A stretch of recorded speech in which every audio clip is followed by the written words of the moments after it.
Reka ulang dengan 22 adegan ini dilakukan tersangka Mardani. Dalam rekonstruksi tersebut, tersangka dan korban awalnya berjudi bersama. Tersangka yang kalah judi kemudian meminta uang pada korban sebesar Rp30.000, namun hanya diberi Rp10.000. Marah dengan hal itu, tersangka kemudian pulang mengambil pisau dan menusuk tersangka hingga tewas.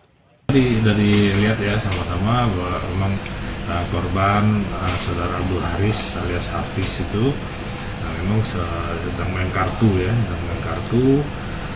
terus terjadilah kayaknya kalau kata versi tersangka kan ngejek ya, ngejek.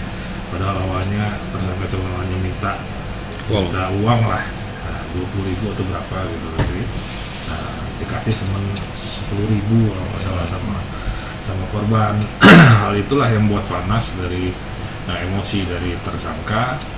Tersangka masuk ke dalam rumahnya, mengambil sebilah pisau, langsung ditusuk korban sebanyak 4 tusukan kalau tidak salah. Setelah reka ulang, berkas perkara pembunuhan selanjutnya akan diserahkan ke Kejaksaan Negeri Palembang untuk disidangkan. Yudi Kiswanto, Kompas TV Palembang, Sumatera Selatan.